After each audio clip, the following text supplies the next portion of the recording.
continuando con las acciones de protesta en reclamo de la apertura de paritarias, de la urgente recomposición salarial y, por supuesto, como lo decíamos hace algunos instantes, por la aprobación de la ley de financiamiento universitario. Habrá actividades aquí en Caleta Olivia, también en otros puntos de la provincia, pero queremos conocer cuál es la mirada que se tiene sobre este contexto, sobre esta situación, desde la Asociación Docentes e Investigadores de la Universidad Nacional de la Patagonia Austral. Para eso está aquí en nuestros estudios el doctor Lucas Bang, quien es secretario adjunto de este gremio docente. Bienvenido, Lucas, ¿cómo le va? Hola, buenos días. Muy ¿Cómo bien, andas? ¿cómo estás? Muchas gracias por la invitación. No, por favor, gracias por venir y ser parte de nuestro programa.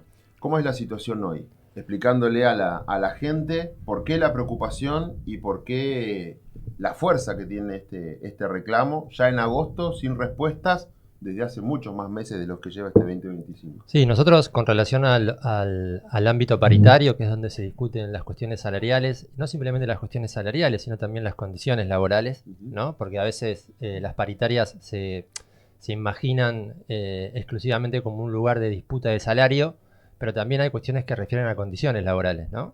Que hacen al trabajo. No simplemente el salario es algo del trabajo, sino también las condiciones nuestras de nuestro trabajo, que en ese sentido son necesarias también discutirlas. Bueno, con relación a eso, desde septiembre del año pasado que no hay ámbito paritario, lo único que hay es una voz autoritaria que baja y dice el aumento es este, y bajan un papel y se van. No hay discusiones absolutamente de nada, digamos. En ese sentido es preocupante porque no hay un espacio de diálogo, y cuando ya va casi un año que no hay un espacio de diálogo, en ese punto esa cuestión se complejiza. Después se complejiza porque el salario docente universitario, y creo que la mayor parte de los salarios de los trabajadores, viene en caída.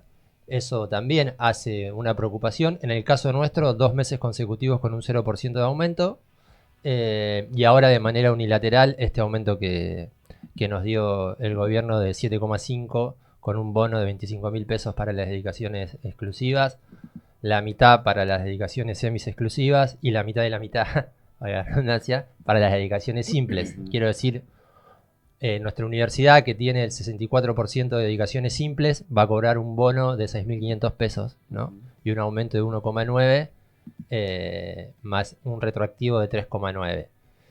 Que es lo mismo que le da a UPCN, ¿no? Y a ATE. Sí. ATE rechaza eso y UPCN firma en ese sentido. Así que ese es un tema que también preocupa y preocupa mucho. En el caso particular nuestro, lo que estamos observando también es que hay muchos, no sé si muchos, pero hay algunos colegas que deciden optar por otras fuentes laborales, y eso hace que la universidad pierda capacidad de trabajo y fuerza de trabajo, y por lo tanto capacidad para cubrir grado también, y por ende investigación, pero principalmente el grado. Y a eso hay que sumarle dos elementos más, por lo menos para nosotros en este contexto. Uno es la grave situación de las obras sociales universitarias, que es muy grave la situación. El jueves que viene... El aumento es superior al que se dispone aparte de manera de eso, unilateral desde la presidencia, ¿no? Aparte de eso, digamos, de la USUMPA y de lo que la USUMPA ha hecho, digamos, de un aumento de un 15%, que bueno, que ahora el 26 de este mes hay asamblea en la universidad, pero el contexto nacional de las obras sociales de las universidades está muy, muy, muy crítico, ¿no? Al hecho de que el jueves que viene hay una reunión en Cuyo con el COSUM para solicitarle al gobierno la plata que el gobierno le debe a las obras sociales universitarias, porque realmente es un problema muy grande. Sin más, nosotros tenemos que hacer 70 kilómetros y tenemos que ver lo que está pasando con DASU en la San Juan Bosco, digamos, ¿no? Donde DASU liberó las opciones para que los docentes elijan, y hay un montón de compañeros y compañeras que en esa universidad no están siendo cubiertos por la obra social, o están con muchos coseguros de pago, o pasarse a otra obra social implica muchísimo dinero. Y bueno, entonces eso es también, ¿no? Tenemos la parte salarial con las condiciones de trabajo, tenemos la parte de la obra social, y después tenemos el presupuesto universitario. Ese presupuesto universitario que, como está planteado por el gobierno, nosotros entendemos que es un tubito de oxígeno muy chiquito que se va agotando. Ahora creo que se agrava mucho más porque el gobierno le dijo a las universidades nacionales que si venían con alguna obra en construcción, ya no mandaba más la plata y que la universidad busque la forma de financiar esas cosas. también nos parece una responsabilidad total.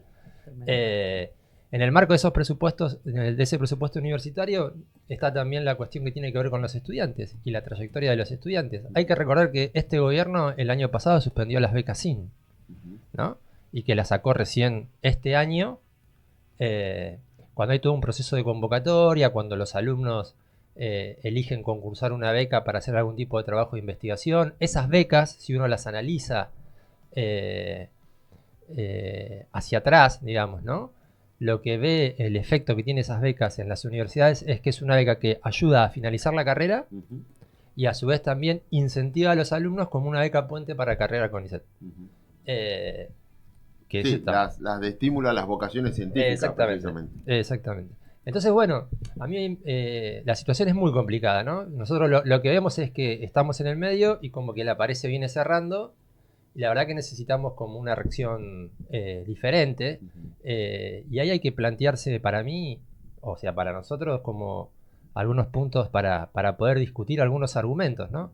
Porque lo que más preocupa, por lo menos a nosotros lo que más nos preocupa, es que no nos preocupa lo que dice el gobierno, porque ya sabemos lo que va a decir, sino la gente que asiente con la cabeza, ¿no? Barbaridades que se están diciendo. Entonces, por ejemplo, vamos a un ejemplo claro para que la gente pueda entender.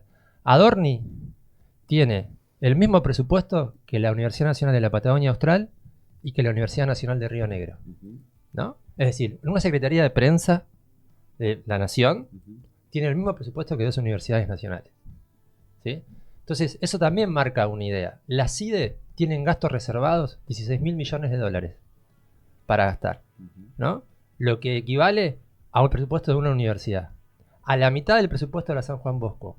O esa plata se le pueden dar a la parte de infraestructura de la Secretaría de Extensión de las Universidades, de todas las universidades, para agregarle a su presupuesto y construir infraestructura. O que terminen, porque esto es una condición que tienen casi todas las universidades. O ponerle a los alumnos también, digamos, ¿no? Qué sé yo, digo, hay un montón de cosas que por eso a veces planteamos en las discusiones por fuera en nuestra vida cotidiana, por fuera, estamos contra la casta, este gobierno, ¿no? Los que apoyan este gobierno. Déjense auditar. Déjense auditar. Muy interesante, por ejemplo. Déjense auditar. Perfecto, las universidades se auditan. Tienen sus auditorías. El gobierno cuando aprueba la ley bases en el Senado, en diputados y después en el Senado, tiene una norma. Escuchen una entrevista que le hacen a Pichetto. Le dijo Pichetto, está ahí la norma. Donde el gobierno tiene la obligación de informar por mes a la Cámara de Diputados o a una bicameral que armaron los pasos que va haciendo con relación al RIGI, con relación a ciertas privatizaciones. Nunca fue el gobierno a informar absolutamente nada. Digamos, ¿no? Entonces digo, la vara de goma es muy complicado. Y con esto quiero cerrar también algo, porque de este gobierno se dice que plantea una discusión de que viene a renovar la política y que va contra la casta, ¿no? Y yo me empiezo a preguntar, Bullrich es candidata, ¿es casta? ¿No? Santilli es candidato, digamos, ¿no es casta? Entonces, cuando uno empieza, Menem, los Menem, digamos, no hay nada más apellido castero que los Menem, en ese sentido.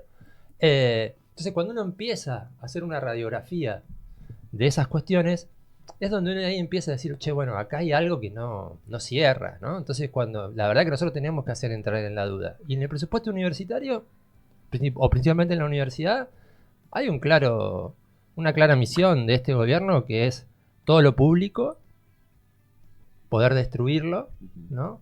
Y así construir una macro igual a Paraguay. Esa es mi opinión, ¿no? Una macro igual a Paraguay. ¿Qué quiere decir? Que es solo este país va a ser solo para un sector de gente y los demás estaremos cada vez peor y los que ya están peor estarán estabilizados pero mal, sin posibilidad de crecer. Yo cuando digo esto, automáticamente la gente dice, pero antes cómo veníamos, ¿y qué pasaba antes? ¿Y ustedes qué hacían antes? Bueno, la CONADO Histórica, a Alberto Fernández le hicimos 14 paros. Firmamos una sola paritaria de acuerdo. No estuvimos de acuerdo en ninguna con las políticas. Y criticar el presente no es avalar el pasado. Entonces, porque si yo critico algo del presente, me ponen en una canasta, yo tengo que decir, no es así. Yo estoy criticando algo y no estoy avalando lo anterior. Y si quieren discutimos lo anterior. Que la universidad tiene que mejorar, tiene que mejorar. Que la universidad tiene que aprender a construir de otras maneras políticas, claramente lo tiene que hacer. que los rectores tienen que entender que el convenio colectivo de trabajo es una herramienta horizontal que negocia relaciones de poder dentro de las universidades, claramente. Y eso es un trabajo democrático que lo tiene que hacer la universidad. Pero acá estamos en una cuestión presupuestaria. Y entonces ahí es el problema, en ese punto. Y este gobierno no le interesa, y entonces siempre chicanea. Fíjense que ayer, con lo que pasó con la discapacidad, con el veto que después al final se dio vuelta, pero el mismo día el gobierno diciendo, vamos a ver si vamos a hacer una auditoría, estamos viendo de poder subir. Digamos, es la misma práctica. En el mismo momento te sale con un comunicado de Dorni. Claro, es la misma práctica, ¿no? Entonces digo, bueno, la verdad que las universidades están complicadas en ese sentido, y yo creo que eso implica repensar algunas cuestiones que hacen con relación a cómo planteamos el conflicto, porque también nosotros hicimos una semana de paro, ahora estamos con paros rotativos, y la verdad que uno lo que observa es que el paro es bastante fuerte a nivel nacional, principalmente cuando se suma la FATUM, o sea, el sector no docente es más fuerte todavía, porque la universidad como que no funciona bajo ningún plano. Eso también es importante, ¿no? Tratar de entender que lo que está en juego es el presupuesto de la universidad, que hace a pensar un lugar con conocimiento, es decir, en la era del conocimiento, cerrar lugares de conocimiento es como contradictorio, ¿no? Pero para este gobierno no lo es, porque es cada vez más una primarización de la economía, y eso implica una primarización del saber. Y bueno, y es así. Tengo en mi poder, Van, una nota que fue la que entregaron los consejeros y consejeras de Caleta Olivia a la rectora de la Universidad Nacional de la Patagonia Austral, en función de también poner en conocimiento que ante las justificaciones o esto que se habla sobre la falta de fondos destinados a infraestructura, investigación, extensión, becas estudiantiles, comedores y esto que también tiene que ver obviamente con los salarios de los docentes y los no docentes, han tomado la determinación de no llevar adelante la sesión del Consejo Superior que estaba dispuesta para hoy y mañana. Y en uno de los tramos dice: nuestra universidad presente en este territorio no es solo un espacio de formación profesional, es un pilar para el desarrollo social, científico, cultural y productivo de nuestra región. En sus aulas y laboratorios se forman profesionales que fortalecen nuestras oportunidades y en su tarea de extensión se tejen lazos de solidaridad con escuelas, organizaciones sociales, municipios y sectores productivos, entre otras cuestiones que hacen a esta lucha por la educación pública y gratuita. No es una situación exclusiva de los docentes, claro está, y esto afecta además a lo que es la política o el gobierno propio de las universidades. ¿Cómo toman este tipo de situaciones también? Que en cierta medida son acompañamientos a las medidas. No, nosotros hoy y mañana supuestamente tendría que estar sesionando el Consejo Superior de la Universidad, ¿no? Creo que era en la localidad de San Julián. Y la verdad que que no sesione para nosotros es una buena señal, ¿no? Muchas veces hemos estado en conflicto y el Consejo Superior ha sesionado. Y hemos puesto carteles de que estábamos en paro con compañeros que entendemos el derecho que tienen también a no parar. Y aparte también quiero marcar esto, Facundo, el hecho de que la agremiación universitaria no es compulsiva. Si yo quiero afiliar a un compañero o compañera, lo tengo que ir a convencer, digamos, ¿no? El docente tiene la libertad de ser afiliado o no ser afiliado. Los no docentes igual. Claro, entonces también ahí la discusión es bastante interesante porque uno tiene que tratar de convencer a los colegas de por qué afiliarse, digamos. En otros lugares es compulsivo y eso también es discutible. Pero con relación a esto, la verdad que es importante que nosotros podamos entender que acá hay que tratar de establecer un criterio colectivo, ¿no? Y un objetivo específico, que es que se apruebe el presupuesto de la universidad y que el gobierno abra las paritarias. Nada más que eso, digamos, ¿no? Es abrir paritarias. Y nosotros poder discutir con el gobierno, con las mesas que tienen los dos sectores, ¿no? Las mesas técnicas y después los paritarios. Porque si no, es algo que es fantasioso, digamos, en ese sentido. Y empieza toda esta discusión de tratar de entender desde algún lado, digamos, ¿no? Que a la gente pareciera ser que no le interesa la educación. Y la verdad que eso es preocupante, porque este gobierno busca eso constantemente. Busca destruir el ámbito de lo público, donde en lo público se produce saber. Digamos, y al gobierno le duele que en lo público se produzca saber. Y le duele también que existan autonomías, porque gobiernan a partir de una idea muy dictatorial y autoritaria. Entonces, esos lugares de construcción diferentes, ¿no? De construcción de poder diferentes, donde poder intervenir esos lugares es más complicado. Ayer lo vimos en la Cámara de Diputados, ¿no? No le votaron el aumento a los jubilados. Personas que ganan 5 o 7 millones de pesos por mes. Porque supuestamente lo llamaban los gobernadores para que no voten. Digo, bueno, ahí es una injerencia directa del Poder Ejecutivo sobre el Poder Legislativo. En la universidad eso es más complicado, digamos, ¿no? Porque tenemos ciertos órganos de gobierno, ciertas autonomías que nos permiten tener otra forma de existencia. Y la verdad que no hay que homogeneizar las cosas. Porque si nosotros homogeneizamos toda la vida, así estamos. Este país está entre blanco y negro, blanco y negro. Y la vida no es blanca y negra, digamos. Sí, o Boca y River, o claro, las no quiero hablar de bipolaridades que se quieran disponer. Lucas, ¿cuáles van a ser las actividades que van a hacer en el día de hoy, mañana, también para acercarse a la comunidad y contarles los motivos del reclamo y la situación de las universidades públicas? Nosotros hoy a las 12 del mediodía vamos a estar haciendo una panfleteada en el Gorosito. Ahí convocamos un par de compañeros y compañeras y agrupaciones estudiantiles. Vamos a estar panfleteando en ese lugar. Después también nos vamos a acercar al Consejo Deliberante a panfletear. En Río Gallegos vamos a estar participando de la marcha provincial de la DOSAC. A las 11. A las 11, exactamente.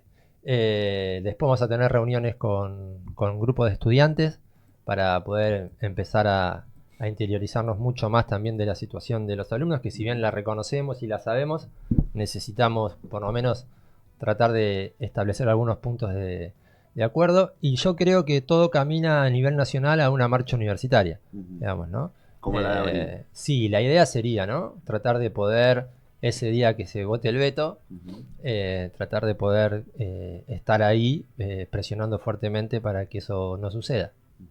¿Mañana tienen asamblea en el gremio? Mañana tenemos asamblea a las 9 de la mañana, me hiciste acordar, tenemos asamblea a las 9 de la mañana, exactamente, donde vamos a tratar el nivel nacional, a nivel local, que también estamos muy preocupados por la situación local, principalmente por las condiciones de contratación. Y por la obra social, que es uno de los puntos también que nos afecta y nos afecta bastante, ya que el martes tenemos ¿cómo es? El reinicio del cuarto intermedio, ¿no? Que tiene que ver con la situación que tiene la USUMPA y Swiss Medical, donde es bastante complicada esa situación, ¿no? Así que bueno, mañana va a ser una asamblea bastante larga y esperemos que sea una asamblea fructífera también. En lo personal, Lucas, y con obviamente con la responsabilidad que se tiene desde lo que es el gremio docente, ¿cómo cae que un candidato a diputado nacional, de los que va a tener Santa Cruz, como en el caso del libertario Jairo Guzmán, haya dicho cosas como que está bien el veto de Milei a las leyes de financiamiento universitario, el veto a los aumentos de los jubilados, esto de hablar en defensa de lo que hace el Estado Nacional, criticando la universidad del pueblo que tiene o debería después de representar? Yo creo que hay candidatos que le hablan más al presidente que a la gente, ¿no? Entonces eso también muestra qué tipo de diputado va a ser cuando se siente, o senador, en este caso diputado, cuando se siente en la Cámara, ¿no? Es gente que le habla más a lo que quiere escuchar el presidente que a lo que sucede realmente. Sí, acá dijo, la plata no sale de los árboles, por ejemplo, cuando le preguntamos específicamente por la situación de las universidades. Lo que pasa es que eso es muy interesante. Yo ahí, yo no soy radical, pero siempre en el gremio lo decía y me cargaban. Pero es muy interesante escuchar el discurso de Martín Tetaz sobre el presupuesto universitario, porque tiene que ver sobre las cláusulas que están en ese presupuesto, el que está prorrogado. Porque acá hay que plantear el inicio del problema. Es que nosotros hace 2 años que este país no tiene presupuesto. Entonces, ¿qué implica no tener presupuesto? Que el Poder Ejecutivo hace absolutamente lo que quiere con la plata. Y distribuye para donde quiere. Y prorroga cuando quiere, con pequeños aumentos como quiera. Entonces, no hay discusión de la plata. De la plata de todos los argentinos. No del gobierno, sino de la plata de todos los argentinos. Entonces, en ese presupuesto que habla de la universidad, en la anteúltima cláusula dice que el presupuesto tiene que ir a 1,5. El presupuesto hoy está en 0,43 del PBI. Ese es el presupuesto que está en vigencia, digamos, y que el gobierno no cumple en ese sentido. Y que no tiene que ver con nuevos ingresos, sino que tiene que ver con la cuestión de la recaudación. Cómo crece la recaudación, eso le permite al gobierno distribuir. Que después el gobierno decida dónde quiera poner la plata, eso lo tiene que empezar a tratar de entender la gente en ese sentido. Y me parece que desde este lugar, tratar de desmantelar esos argumentos, que son argumentos sumamente falaces, mentirosos. O sea, lo que te decía recién, la plata que tiene Adorni, la plata que tiene la CIDE para gastos reservados.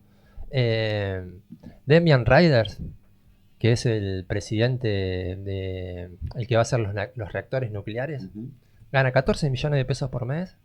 Tiene 12 asesores que ganan entre 11 y 13 millones y 14 y 12 millones de pesos por mes, ¿no?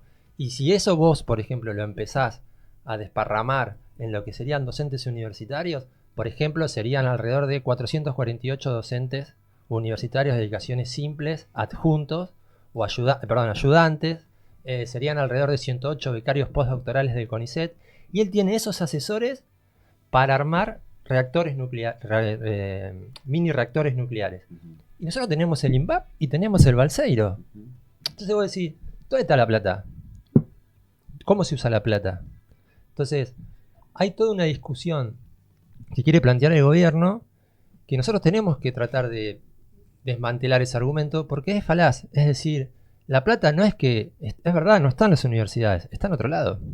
Cuando se habla de transferencia de recursos, es eso, digamos, ¿no? Entonces, cuando uno empieza a ver estas cuestiones, dice, bueno, ¿qué sucede? ¿Dónde está la plata? Bueno, la plata está ahí, no está acá. Esa es una decisión política. Entonces, bueno, a mí lo que me parece con estos diputados que hablan de estas cosas es que realmente hay una crueldad gigante con relación al sentimiento de las personas. Como dijo esa senadora cordobesa, que ella no creía que los niños tenían derecho a atenderse en el Garrahan. Tal cual. Bueno, pero en el caso de Guzmán todavía no es diputado, es candidato y todavía no ha sido oficializado, pero su discurso es así, suena como eso, de ¿a quién va dirigido ese mensaje? ¿O ante quién quiere quedar bien? Yo creo que, bueno, intenta quedar bien hasta al gobierno para que de Buenos Aires le digan, este es nuestro candidato. Y después nada, yo creo que la Libertad Avanza refuerza a sus votantes. Hay votantes que son así. O sea, nosotros tenemos argentinos que piensan de esa manera. Y hay que entenderlo y hay que... no hay que aceptarlo, pero bueno, hay que tratar de entender eso, digamos, ¿no? En lo personal creo que no hay que aceptarlo, porque en este tiempo esta idea de que el mundo, es mi opinión, respetala, no, bueno, yo hay opiniones que no respeto. Dejo que las digas, claramente, pero yo tengo derecho a atacar esa opinión y a contraargumentarla y a tratar de mostrar que esa opinión que tenés es falaz, digamos, o tiene elementos que son mentirosos y que por lo tanto es una opinión sumamente manipulada, inducida. Y después estamos en una época, viste, que la gente mira algo por televisión y empieza a hablar como si fueran expertos. Y ese es un problema también. Es un problema muy grande. Y se queda con lo poco que se les dice. Claro, plenamente. Pero bueno. Esperemos que esto se modifique y podamos empezar a hablar dentro de poco de otro tipo de cuestiones. Gracias por venir, Lucas. Bueno, muchas gracias. Que tengan buen día. Hablábamos de la situación económica de las universidades nacionales y obviamente también consideraciones sobre lo que es este contexto político incipiente de cara a lo que van a ser las próximas elecciones de finales de octubre. El doctor Lucas Bank, secretario adjunto de la Asociación Docentes e Investigadores de la Universidad Nacional de la Patagonia Austral. Separamos y continuamos con más de nuestra agenda de hoy. Las noticias y los temas del día antes de salir de casa o apenas llegas al trabajo para comenzar bien informado. El Periodístico Radial con Facundo Pérez.